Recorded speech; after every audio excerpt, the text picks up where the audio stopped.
Steve Austin, former pro wrestler, Stone Cold Steve Austin, and has a new show. It's on the USA Network, Straight Up Steve Austin. You can catch it every Monday at 11 Eastern on USA Network. It's good to see you. Good to see you, too. It's been a while. Was there any bad blood between us when we did that ESPN commercial 15 years ago? Like you told me to hit you in the back with the folding chair twice, and I had a couple of takes, and I hit you as hard as I possibly could. No bad blood. We're good. Absolutely. Remember, I told you, I said, hey, man, you got to lay it in because it's got to look good, because if you hit me easy and soft, it's going to kill the whole thing. So you had to lay it in. And then you also said, hit me twice. It'll be a bet. Like, you're the one that said to the guys who were making the ESPN promo, it'll be funnier if I ask him to hit me again. Yeah, can I get one more of those? And I remember, and it's funny because it was really one of the first sets I'd been on, and I guess I didn't know protocol. And so you kind of want that to be the director's idea. Yeah. So when I ran it by him, and it's kind of maybe offended him a little bit. And then all of a sudden, when it became his idea, he was cool with it, and then you therefore hit me twice. Can we play that? And if you listen to the audio, you're going to be able to hear. Hopefully, we're able to play this, and there's audio attached to this. Hey, Stone Cold, what are you doing up so late? Hey, Dan. Just studying. I'm fading pretty fast. I know just the thing.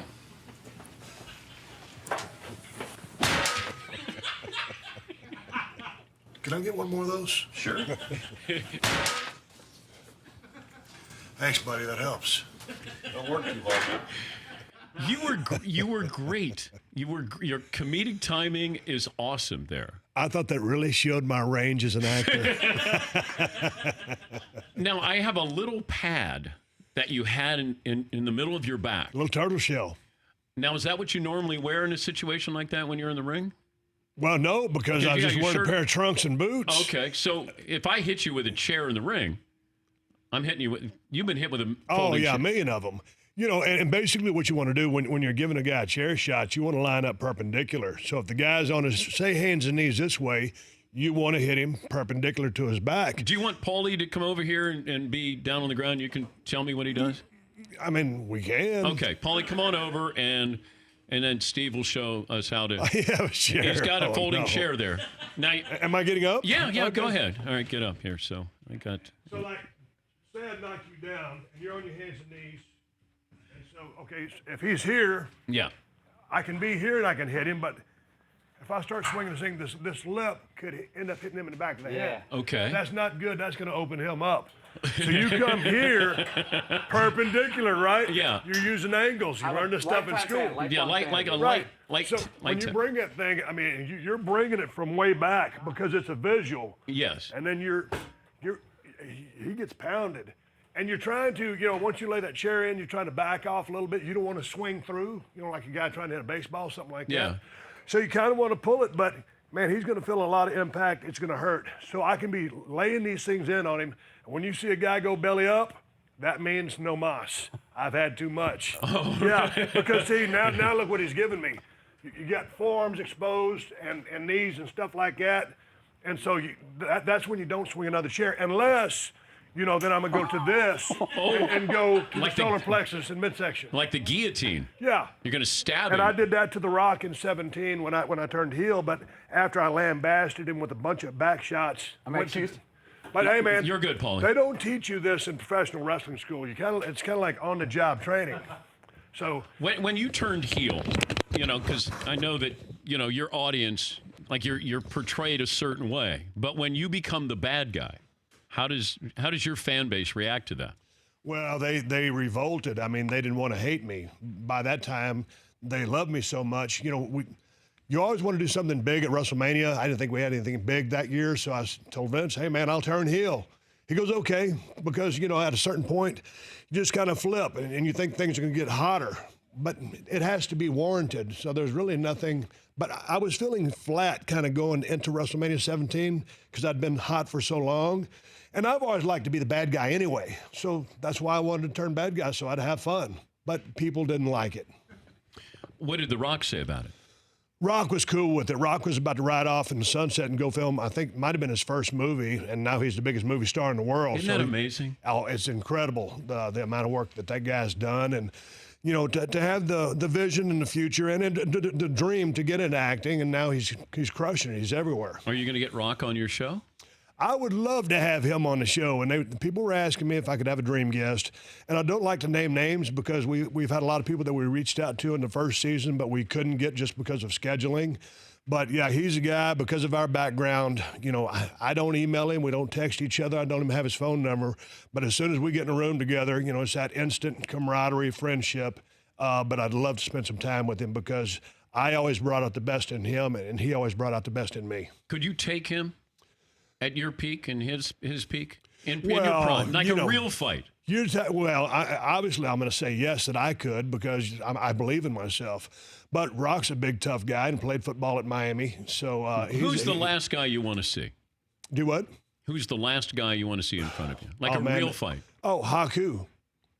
You know, everybody knows that Haku was the baddest guy that there ever was as far as fighting, real fighting in the business, because that guy, he just had these crazy, you know, large hands. I got a pretty good set of mitts, but man, he's going to be pulling your eyes out. He's going to be biting you. I mean, when you mess with him, you're flirting with death. Who's the greatest performer you've ever seen? Man, you know, Hulk Hogan really knew how to work a crowd and form that relationship with that crowd. But Nature Boy Ric Flair, who I consider to be the greatest of all time, he brought a little bit more show business into it when he'd start falling over and after taking a bunch of punches and traveling the world like he did. For back in the day, we've always known that the business has been a work, but at the elite level, traveling around the world and truly defending the world championship, Ric Flair's the GOAT. And you start to, you start to formulate your personality, because I don't know if you're actually able to be yourself or they tell you to be somebody. How did it work with you where they said, okay, this is who you are, or you said, this is who I am? You know, you're kind of going out there and you're learning, and you're learning who you want to be. And I emulated Ric Flair when I first started out and when I was stunning Steve back in Georgia. And everybody, because of my ability back then at the mechanic stage, hey, man, this guy right here is going to be the next Ric Flair. Well, man, there's never going to be the next Ric Flair. So I was more of a technical wrestler back in the day. And then in '97, when I got dropped on my head and almost got paralyzed, bruised my spinal cord, I had to modify my style and not be so technical and turn more into a brawler. And that's when I came up with the Stone Cold Steve Austin thing. And with the modified style, the gimmick or the name that I grew into, which is basically, you cover sports. So I played, football, baseball, track, all of that. When I played football, and I was a linebacker, defensive end, and I was a running back, I wasn't fast enough to run around anybody, so I ran over people. But I have a killer instinct. I'm going for the win at all times. And so when I found that part of me in professional wrestling, even though the business is a work, when I just turned myself up to 11, that's who I am. And that's when everything started to work for me. But everything was a work in progress. And like we were talking off the air in this first season of Straight Up Steve Austin, trying to find myself, as that person, interviewing people and getting to know them. When did you know you were famous? Like, was there a moment that you said, my life just changed? I started feeling it one night in Chicago at the Rosemount Horizon, and that's one of my favorite buildings to work in, the favorite, because it's wood ceiling and the acoustics are so good in there, and the Chicago crowd is so crazy. And anytime you do something, you're listening to that crowd, and if you're not listening to that crowd, you're doing it wrong, because everything you do to elicit a response. Based on that response, you respond accordingly. And man, when you hit the gas pedal in that building and they give you that feedback, you know exactly where you're going. So it was one night we were in a tag match, and I started really feeling the energy from that crowd responding to everything I did. I said, hey, man, this is coming on. And to answer your famous question, I never even really considered that. I never thought about it. But did you guys, women, like crazy, you guys are out there basically naked performing. You're performers, you're stars, you're worldwide. Like they camping out at hotels waiting for you? How crazy did it get when you were single? Well, I've been married 4 times.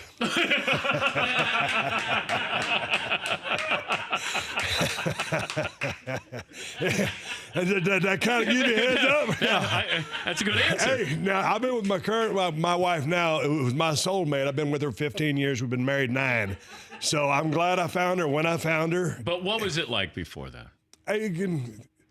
It's like, man, I heard you talking about golf. I heard you all the sports you talk about. It's everywhere. You know what I mean? Yeah.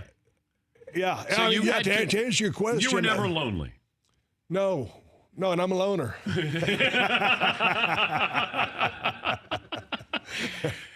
That would be because you're going into a different city. You're like a band. Yes. Like you guys, you're rock stars. You are, a lot of times, you might be, I don't know if you're considered famous, but you're on television, so you have exposure, right? But most time, before you make it big, I mean, you got 3, 4, or 5 guys crammed in a rental car, so you can all split gas. You got 3 or 4 guys in a hotel room splitting beds. Low guy on the totem pole, or the guy with the least experience is sleeping on the floor, and so you have exposure, but you're not really famous. And then, I guess it looks glorious on TV, but the lifestyle in and of itself is kind of like, just caveman express.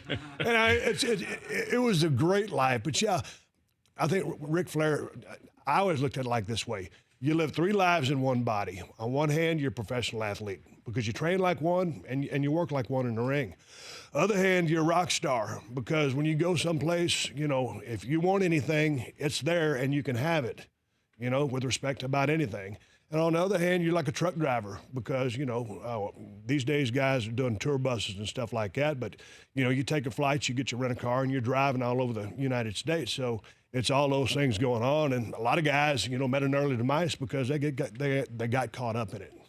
I look forward to seeing the next episode. It's Straight Up Steve Austin. You can catch it every Monday at 11 Eastern on USA Network. Baker Mayfield, Dale Jr., Becky Lynch from WWE, Rob Riggle on there, so pretty good guest list there. What's the biggest challenge that you're finding as the host?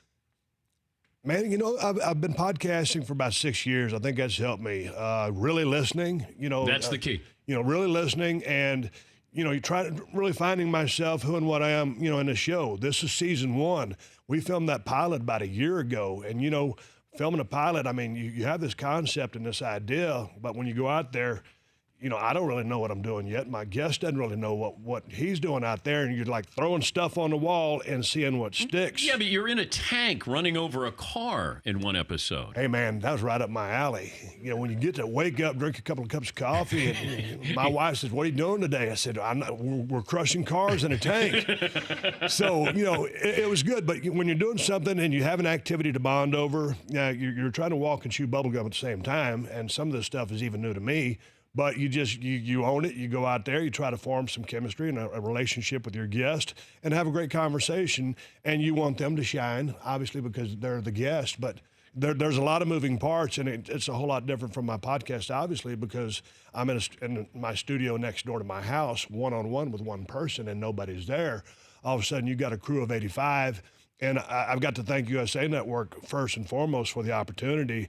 But the crew that they hired to support me was probably the best crew they could have hired. So I got a lot of great help. I wish you well with it. It's great to see you again. Once again, I get more comments. They actually took that commercial off the air not long after we did it. They were worried about kids trying to emulate that, not knowing that you had this little pad in the middle of your back. Yeah. And they were worried about that. Because we were professionals, Steve. We were professionals. Yes. And I trusted you. I know, boy. You know what? When you see the papers flying, like you can hear the wind of that chair. I want to hit you so hard. And you were a nice guy. I had no problem with you. And we have similar builds. And I thought, you know what? I'm just going to wail on him. And then when you said, give me another one, I said, I'm going to give you another one.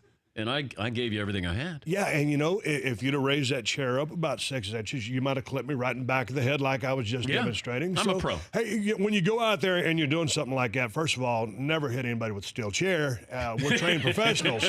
Kids out there, put the chair down. But you know what? Well, what I'm saying is, man, when you're laying that chair into somebody, you've got to bring it or you're going to kill the angle. But that person is trusting you to take care of them. And vice versa. So there's a lot that goes into that, but it can be very dangerous. Well, it's great to see you. Good luck with the show. And if you're watching on DirecTV Audience Network, Channel 239 or brlive.com, during the commercial break, we're going to have a gun show between Stone Cold Steve Austin and Fritzy. Fritzy just does tries and buys.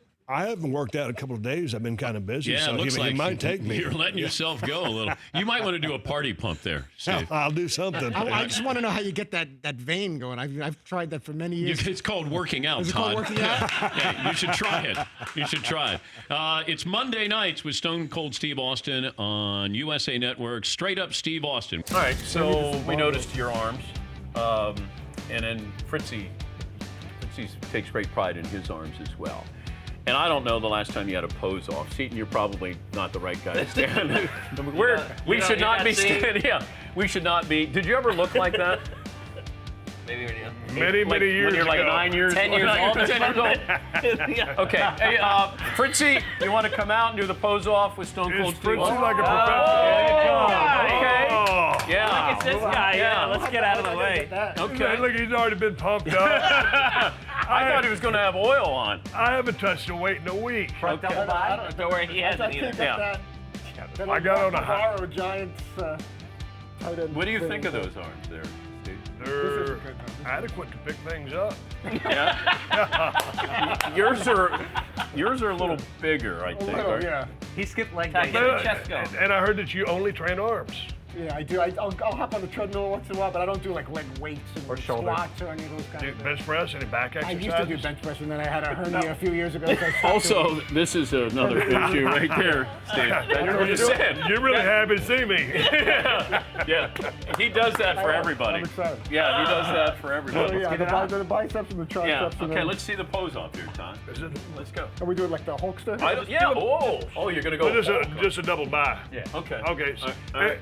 And Dan, I never flexed. I mean, my deal, you want to be in shape, but I was basically, from a football background. So I was never considered a body guy. I was a wrestler. So the guys, like Ultimate Warrior, those were body guys. They depended on their physiques to help draw in the money. Mine was all about attitude. But, if you want me to throw up, I'll give you. Put him up. You want me to I'll give you a we can couple. do it. Yeah, I like it. But I never, ever posed in the ring just because that wasn't my thing. For more Dan Patrick Show, tune into Audience Channel 239 on DirecTV. Stream for free on BR Live or download the Dan Patrick Show app.